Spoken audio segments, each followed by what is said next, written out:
నమస్తే రమగారు. నమస్తే జయ. రమగారు, దసరా నవరాత్రుల్లో ఉన్నాం కదా మనము. ఆ, అమ్మవార్లకి సంబంధించిన కథలు గతంలో మనం కొన్ని మాట్లాడుకున్నాము. ఈ మధ్య ఎక్కువగా మనం ఎక్కువ చేయలేదు కదా, అందులో మనం సిరీస్లోకి వెళ్ళాం కదా. సో ఏదైనా ఒక అమ్మవారి కథ చెప్పుకుందామండి. దేవి భాగవతం నుంచి ఒక కథ చెప్తాం. మామూలుగా మనం ఎట్లా చెప్పుకుంటాం, పూజ ఒక విధానం ప్రకారం చేయాలి. ఆ విధి విధానాలని పాటిస్తేనే అమ్మవారి అనుగ్రహం లేదా అయ్యవారి అనుగ్రహం కలుగుతుంది. ఏ విధానము తెలియని వాడిని కూడా అమ్మవారు అనుగ్రహిస్తుంది అని చెప్పే కథల్లో ఈ భాగవతంలో మనకి చాలా కథలు కనిపిస్తాయి. నా ఫేవరెట్ కథ ఇది, సుదర్శనుడి కథ. ఈ సుదర్శనుడు అంటే ఒక రాజుగారి అబ్బాయి. ఈ రాజుగారి అబ్బాయి అంటే మామూలుగా రాజరికపుల వ్యవస్థలోనే ఇప్పటి రాజులు కాదు కదా, పాతకాలపు రాజులు, సూర్యవంశం చంద్రవంశానికి చెందిన రాజులు చాలా పూజా విధానాల్లో ఉండేవాళ్ళు. అంటే వీళ్ళ తప్పనిసరిగా సంధ్యావందనం చేయాలి, రాజు తప్పకుండా నిత్యాగ్నిహోత్రిగా ఉండాలి, ఎక్కడికి వెళ్ళినా తప్పకుండా సంధ్యావందన విధి చేసి తీరాలి. ఇది కృతయుగం నాటి కథే, ఎప్పటిదో చాలా పాత కథ అనుకుందాం. అయితే అంత పాత కథ అయినా కూడా అప్పుడు కూడా ఏ విధానము తెలియని వాళ్ళని అమ్మవారు అనుగ్రహిస్తుంది, భగవద్ అనుగ్రహం వాడికి దొరుకుతుంది అని చెప్పడం కోసమే ఈ కథ చెప్పబడింది అనమాట. అయోధ్య నగరానికి ధృతసంధి అనే ఒక రాజుగారు ఉండేవారు. ఈ అయోధ్య నగరపు రాజులకి అప్పుడు వివాహాలు, రాజులకు 2 పెళ్ళిళ్ళు 3 పెళ్ళిళ్ళు అవ్వడం చాలా సహజమైన సంగతి, పెద్ద విచిత్రం ఏం కాదు. ఈయనకి 2 భార్యలు ఉండేవారు. 2 భార్యలకి చెరుకో కుమారుడు ఉన్నారు, చిన్నపిల్లలు. అయితే పిల్లలు చిన్నవాళ్లుగా ఉండంగానే ఆయన మరణించారు. వేటకెళ్ళి ఒక సింహం బారిన పడి రాజుగారు అయోధ్య నగరాధిపతి మరణించారు. మరణిస్తే ఇప్పుడు ఈ 2 రాణులకి చెరుకో అబ్బాయి ఉన్నారు కదా, వాళ్ళిద్దరికీ వయసు ఎక్కువ వ్యత్యాసం లేదు. కానీ సాధారణంగా లోకసహజంగా పెద్దరాణి కుమారుడే రాజు అవటం సహజమైన సంగతి. పెద్దరాణి కుమారుడు జ్యేష్ఠుడు. పెద్దరాణి గారి పట్టపురాణి అయిన మనోరమాదేవికి ఓ కొడుకు సుదర్శనుడు, అతని పేరు. 4-5 సంవత్సరాల చిన్నపిల్లాడు, మెతకవాడు పిల్లాడు, మందకొడిగా ఉండేవాడు. బాగా మాటలు రాల. మనం ఇప్పుడు కూడా అట్లా పిల్లలు కనిపిస్తారు, 4 ఏళ్ళు వచ్చినా మాటలు రావు, ఎప్పటికో వస్తాయి. అయితే 2వ రాణి గారికి లీలావతీదేవికి కొడుకున్నాడు. వాడు మంచి చురుకైన పిల్లవాడు. ఒక 15-20 రోజుల వ్యత్యాసం ఉంది 2 అబ్బాయిలకి. కానీ జ్యేష్ఠుడే కదా, 10 రోజులు పెద్దవాడైనా పెద్దవాడే. అయితే ఏమైంది, రాజుగారు మరణించంగానే అప్పట్లో పద్ధతి ఏమిటి, రాజుగారు కనుక మరణిస్తే అవి ఉత్తర క్రియలు అవి చేశాక పెద్ద కుమారుడు ఎవరైతే వాళ్ళని శాస్త్రోక్తంగా రాజుని చేసి మిగిలిన కథని మంత్రులు, సైన్యాధిపతులు, రాజ్యాంగమే నడిచిపోతూ ఉంటుంది. పిల్లాడికి కొంచెం బాగా వ్యక్తత వచ్చాక కాస్త విద్యాబుద్ధులు అవి నేర్పించి పూర్తి రాజరికాన్ని అబ్బాయి చేతిలో ఎప్పటికో పెట్టేవాడు. ఇప్పుడు ఇద్దరిలో ఎవరో ఒకరిని రాజుని చెయ్యాలి.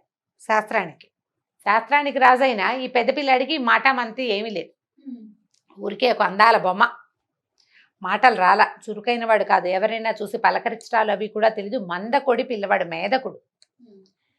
అయితే ఏమైంది, ఈ 2 రాణుల తండ్రులు రంగంలోకి దిగారు. మా మనవడు జ్యేష్ఠుడు కాబట్టి మా వాడినే ఎక్కించాలని మనోరమాదేవి తండ్రి.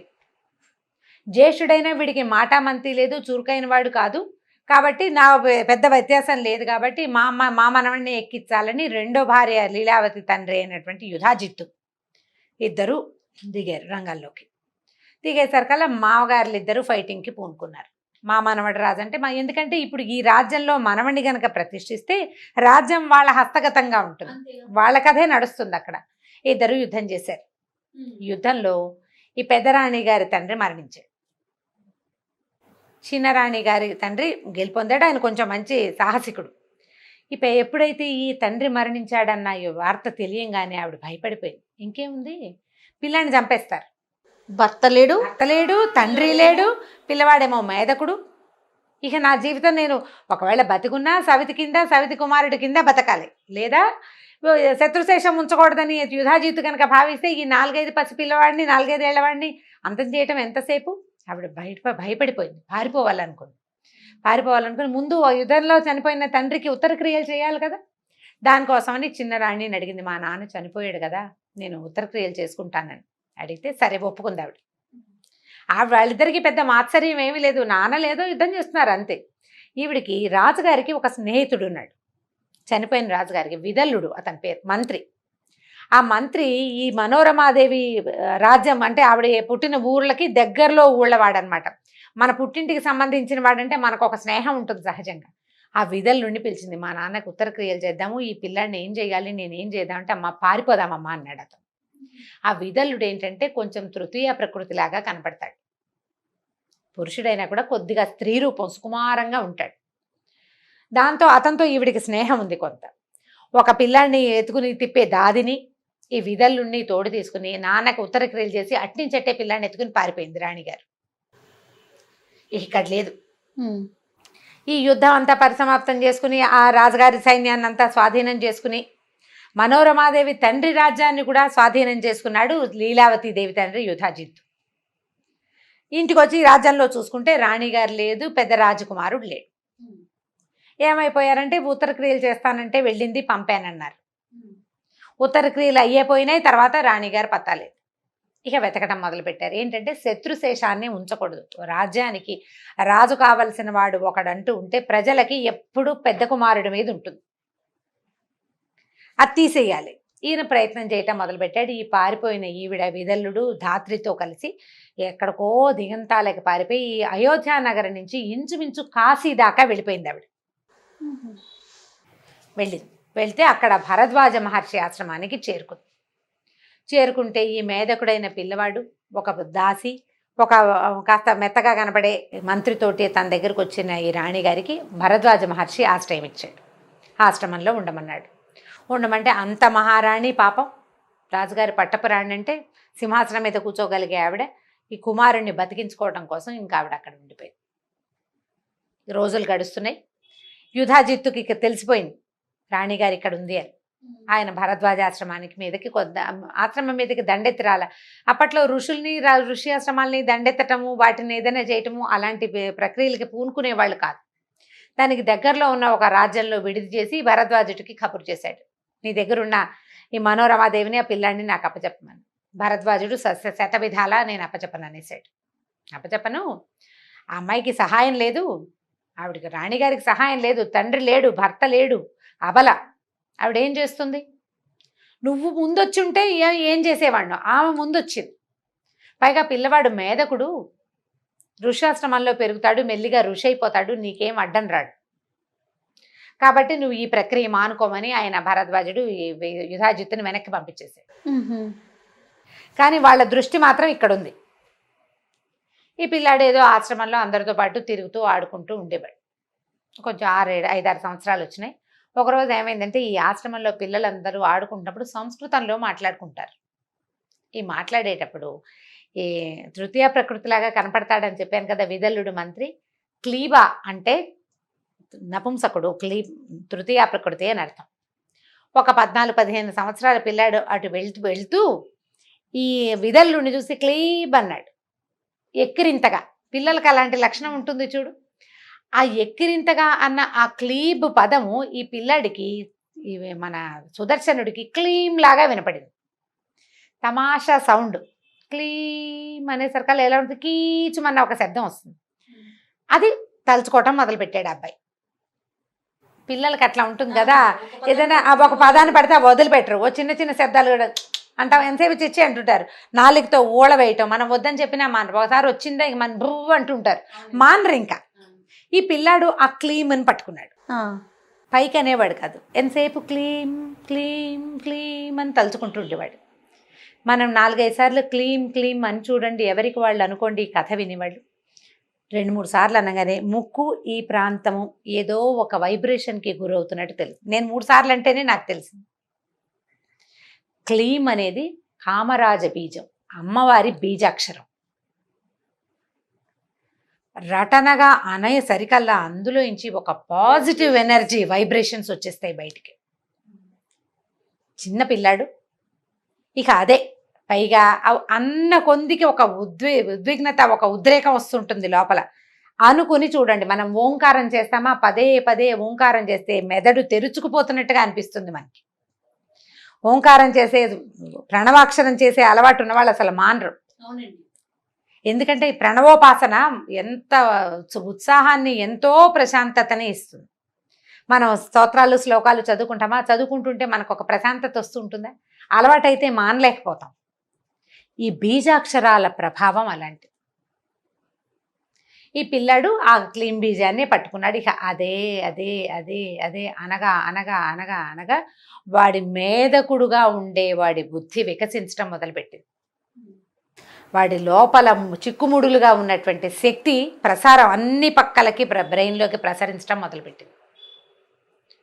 మాటలు సరిగ్గా రాని పిల్లలకి ఇలాంటిది ఏదైనా ఒక బీజాక్షరాన్ని కనుక నేర్పిస్తే వస్తాయని దేవీ భాగవతంలో చెప్పబడింది.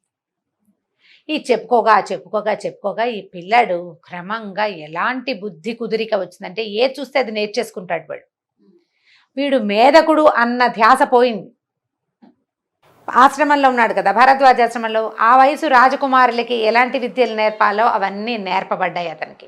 సాధారణంగా అక్కడ ఒక పిల్లాడు ఉన్నాడు, అందరూ చదువుకుంటారు, వాడు కూడా వాళ్ళతో పాటు వేదం చదువుకుంటాడు. రాజకుమారుడు క్షత్రియోచితమైన ఉంటే బాణం వేయటాలు అవి ఇవి నేర్పించారు. యుద్ధం చేయటం కోసం కాదు, సాదాగా జరిగింది. ఈ నేర్చుకుంటున్న విద్యకి ఈ బీజాక్షరపు తాలూకు ప్రతిభ తోడైపోయింది. దాని ప్రభావం తోడయి వీడికి విపరీతమైన బుద్ధి వికాసం కలిగింది ఆ అబ్బాయికి. ఒకనాడు అతనికి గరుడారూఢుడుగా ఉన్నటువంటి, అంటే గరుత్మంతుణ్ణి అధిరోహించిన వైష్ణవి శక్తి అతని కళ్ళ ముందు ప్రత్యక్షమైపోయింది. అమ్మవారు క్లీం బీజం వైష్ణవ శక్తి బీజం అన్నమాట. కామరాజ బీజం అంటారు, కోరిన కోర్కెలు తీర్చే బీజాక్షరం. ఇప్పుడు కూడా మనకి అలాంటిది లభిస్తుందా అంటే భాగవతంలో చెప్పబడింది. ఇప్పుడు పిల్లవాడి గురించి చెప్పుకుంటున్నాం మనం. అతనికి ఏమీ తెలియదు, అమాయకుడు. ఇది బీజాక్షరం అని, దీన్ని ఇలా చేయాలని, గురుముఖత తీసుకోవాలని ఏమీ తెలీదు. ఒక అమాయకపు బుద్ధికి దొరికిన ఆ అక్షరాన్ని అతను రటనగా చేయటం వల్ల భగవంతుడు అతనికి ఆ బుద్ధి వికాసాన్ని కలగజేశాడు. నేను కూడా క్లీన్ చేస్తాను అంటే మనకు అట్లా రాకపోవచ్చు, ఎందుకంటే ఇది విధానం కాదన్న మనకు తెలుసు.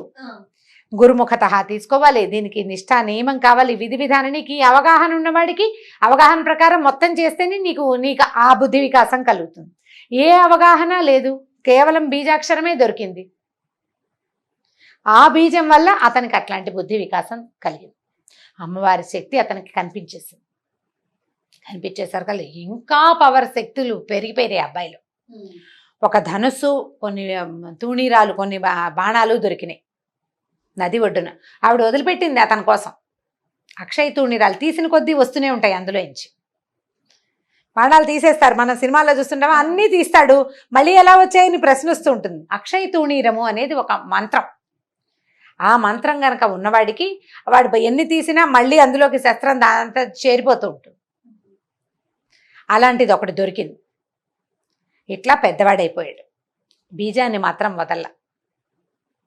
ఇతనికి ఇలాంటిది ఒకటి దొరికిందనే సంగతి ఎవ్వరికీ తెలియదు, రహస్యంగా అతనిలోనే ఉండిపోయింది.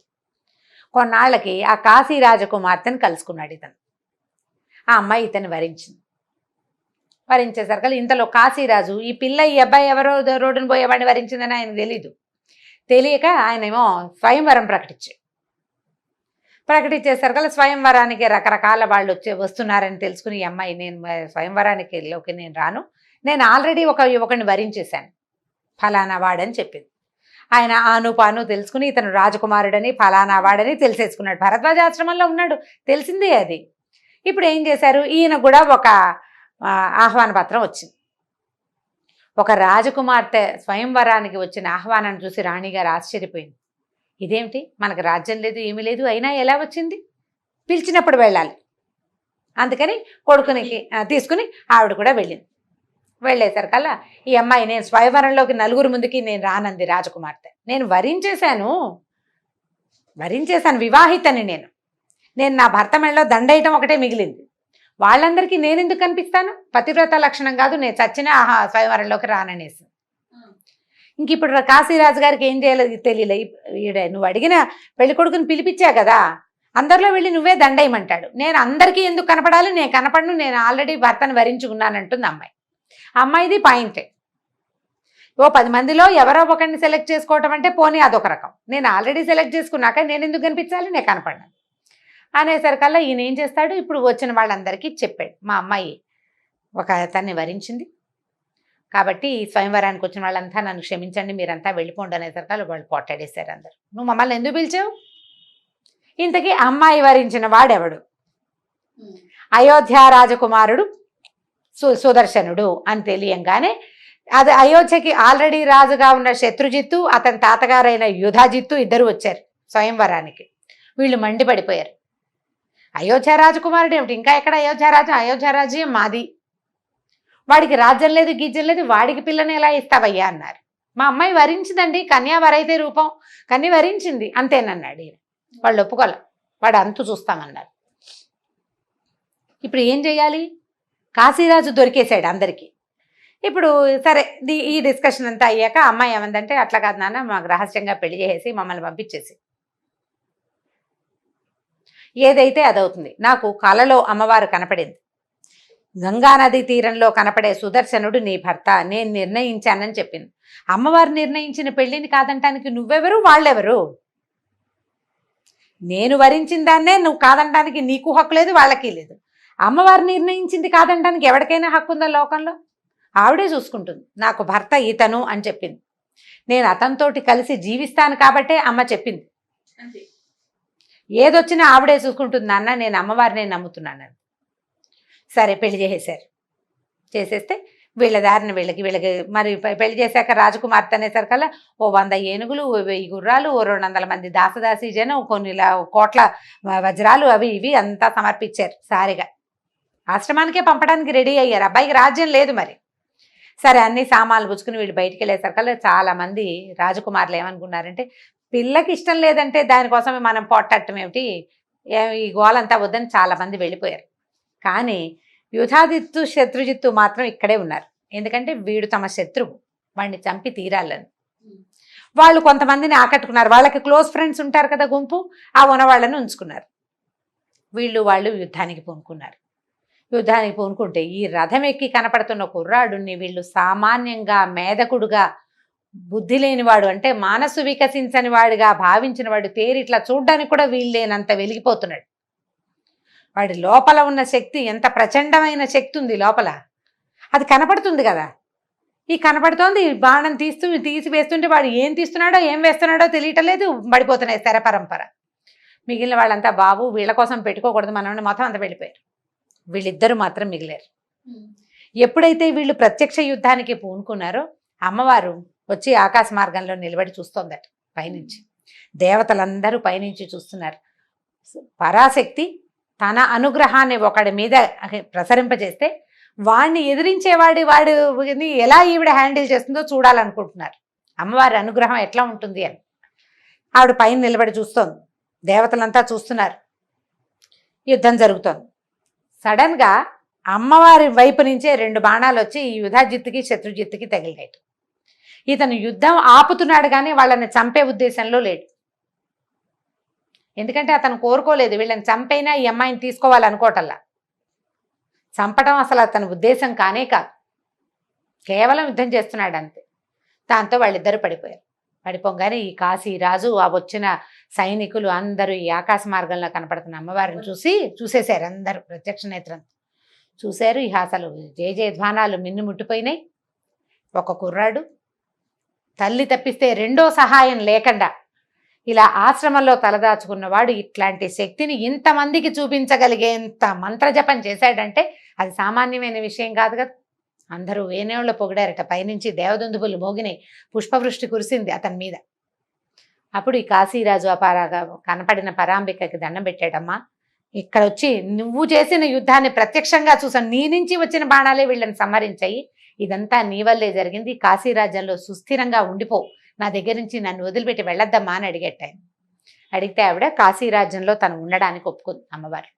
అమ్మవారు ఆనాడు చేసిన యుద్ధానికి ప్రతీకగానే అంబికా ఆలయం ఒకటి కాశీలో ఏర్పడిందట. ఇప్పుడు అయోధ్య నగరానికి రాజైన శత్రుంజయుడు మరణించాడు. తాత సపోర్టు పోయింది. ఇప్పుడు ఆ 2 నగరాలు ఎవరివి? గెలిచిన వాడిది. సుదర్శనుడు తన తల్లిని భార్యని తీసుకుని అయోధ్య నగరానికి బయలుదేరి అంబికని తనతోటి రమ్మని అడిగాడు. అయోధ్యలో కూడా నీ పీఠాన్ని ఏర్పరచు, నువ్వు నాతో పాటు ఉండమని. అప్పుడు ఇక్కడ అంబికా పీఠం ఏర్పడ్డాక ఇతనితో పాటు అమ్మవారు అయోధ్య నగరానికి కూడా వెళ్ళి అక్కడ కూడా అమ్మవారి పీఠం ఏర్పడింది. ఈ అయోధ్య కాశీ ఇవి రెండు కూడా అమ్మవారి తాలూకు ప్రత్యక్ష నిదర్శనాలు. ఆమె అక్కడ నివసించింది అని చెప్పడానికి దేవి భాగవతమే సాక్ష్యం. ఇక్కడ అంబికాదేవిగా కదండి, మరి అక్కడ కూడా కాశీ- అంబికే. కాశీలోనూ అంబికాదేవి, అయోధ్యలోనూ అంబికే. అంబికా రూపంతోటే వెలిసింది. ఆ తర్వాత సుదర్శనుడు తన రాజ్యానికి వెళ్ళిపోయాడు. తన తల్లి పినతల్లితో సహా భార్య శశికళతో కలిసి చాలా కాలం పాటు అయోధ్య నగరానికి రాజుగా ఉన్నాడు. చాలా గొప్ప పేరు తెచ్చుకున్నాడు. కామరాజ బీజం అంత పనిచేస్తుంది. అక్షరాన్ని సజావుగా పలకటం వల్ల దానికి ఉన్న శక్తి మనకి తోడుగా నిలుస్తుంది. అందుకని ఒత్తులు మానేయద్దు. హల్లులు పొల్లులు ఓకారాలు ఏవి ఎలా అనాలో అట్లా తప్పకుండా అనాలి. లాకి అలాకి తేడా తెలుసుకోవాలి. ఏ ఒత్తు ఎక్కడ పెట్టాలో అక్కడ ఖచ్చితంగా పెట్టాలి. విసర్గలు ఉన్న అక్షరాలని పదాలని విసర్గతోటే పలకాలి. సరిగ్గా పలికితే సరి అయిన శబ్దం కనుక ఆ అక్షరంలో నుంచి వస్తే దాని పవరు, దాని తాలూకు పాజిటివ్ ఎనర్జీ మనతో పాటు ఉంటుంది. దానికి తార్కాణమే ఈ కామరాజ బీజపు కథ, సుదర్శన శశికళుల కథ. ఈ సుదర్శనుడి కథ దేవి భాగవతంలోనే చెప్పబడింది. చక్కటి కథ, దసరా రోజుల్లో తలుచుకోవాల్సిందన్నమాట. అద్భుతం. చాలా చాలా చాలా అండి, చాలా బాగుంది కథ కూడాను. మీరు చెప్పినట్లుగా ఒత్తులు పొల్లులు ఎక్కడ పెట్టాలో అక్కడ పెట్టి పలకాలి. నమస్తే అమ్మగారు. నమస్తే చేయండి. ఈ వీడియో కనుక మీకు నచ్చినట్లయితే లైక్ చేయండి, షేర్ చేయండి. మరిన్ని వీడియోస్ కోసం మా ఛానల్ని సబ్స్క్రైబ్ చేసుకోండి.